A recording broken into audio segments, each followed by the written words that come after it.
Hey folks, Eric the old jarhead here. Welcome back to the channel. How about that cool new logo? If you haven't checked it out, there's a description down below. You can check out my merch store. It's pretty cool. But that's not what this video is all about, so let's get right to it. We're going to make some big beams here. The customer was looking for in the range of 8 to 8.5 inch by 8.5 inch beams. However, not all of these logs are going to make exactly what we're looking for. The ideal post or beam is what we call FOHC, which is free of heart center. That's going to be the best quality beam because the very center of the log, the pith and the heart, is not the strongest part of the log, and using those can create some complications. If you box the heart in, it's going to be better than if you split the heart. If you split the heart, you're going to make inferior lumber. It will have a tendency to twist and cup and that kind of thing, warp badly. So you don't want to split the heart. The best thing you can do if you can't get free of it is to box it in. Now, on a log like this one that has a big taper, you can see at the near end, it's a pretty good sized log, maybe 15 inches or so, but the far end is not. So I've raised the toe board on the far end to get the pith centered, and now I've got to try to work this down so I can box in the heart and still give them an 8 by 8 or 8.5 by 8.5 beam out of this log.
All we got to do now is work down and reduce as much weight as possible to get down to that far end.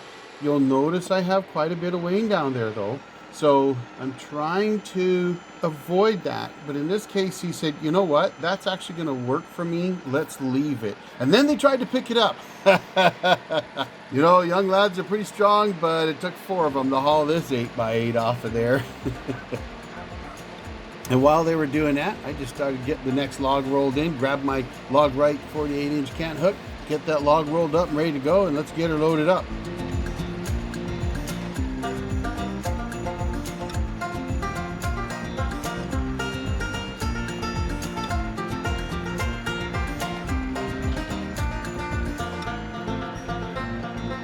This one is not big enough for me to produce multiple 8.5 or 8-inch beams out of. It's pretty big, but it's just not big enough. So what I've got to do is I got to kind of look at it and say, okay, I'm going to take some flitch cuts out, some 1 inch, some 1.5, so whatever it is the customer wants. They always can choose. And then I'll work my way down to get to that beam. And you can see some yellow marks on there. We were kind of drawing on it, looking at it, saying, well, if we cut this way or cut that way, what are we going to get? The small end always is going to dictate what you're going to get. And that's something that's really important when you're trying to make beams out of logs that, well, they're not big enough to make more than one beam out of. If you look at the big end, it looks like, oh yeah, you can get an 8 by 8 or 6 by 6 or whatever out of here. You get down to the other end, there's too much taper, you're not going to get it. So now what you got to do is you got to try to work down. So, you know, the same thing applies to doing this as any other kind of log. The first thing we want to do is get a good opening face. Now you'll notice I cut a deep opening face here. Again, I'm trying to make 8.5 by 8.5. They weren't keen on having a whole lot of extra lumber out of this. Beams were their primary focus. So I can cut a little deeper, get it a little more aggressive, and try to knock out this beam a little bit quicker. But again, it's a big log with a big taper on the end. So once I get that opening face, then I'm gonna come in deep. Maybe they want some dimensional, so you can see this one's pretty thick, so we're cutting dimensional there. It might not look like it in the video. One thing I've noticed, the video makes everything look really small. It's not as small as it looks, folks.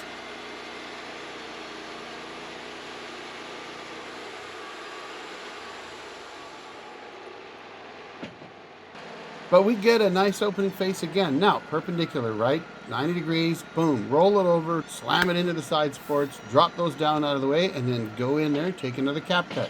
Now at this point, I've got my two faces. So I'm working now, the log is straight. I can work on my width here. So I'm gonna try to take it down below the wane as much as possible. And I may not come all the way down. Sometimes I'm gonna leave myself a little wiggle room just to make sure, and you're going to see on this log that paid off in the end.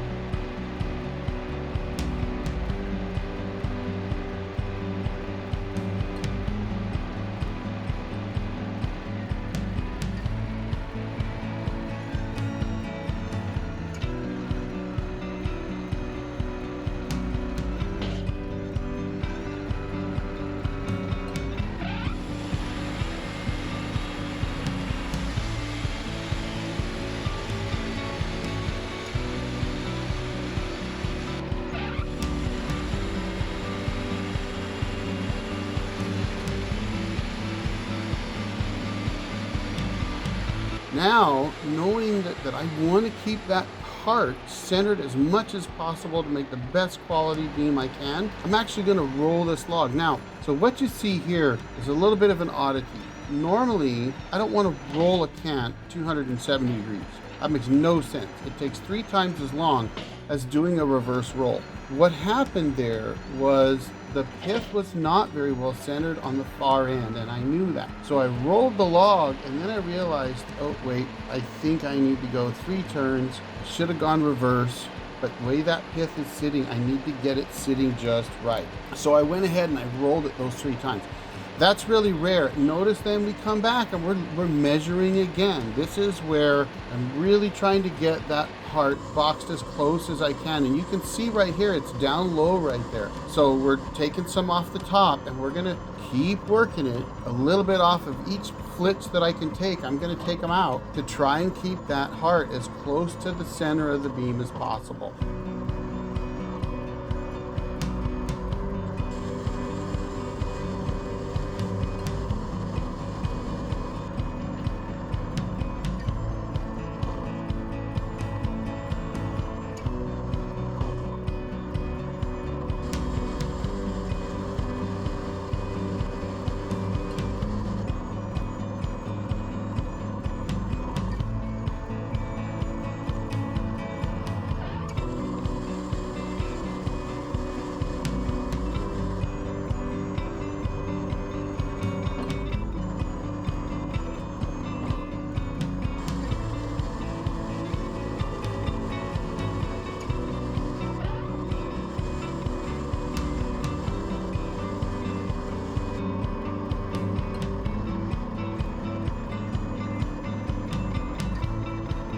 Anyway, folks, there you have it. Thanks for watching. Y'all have a great weekend. The old Jarhead out.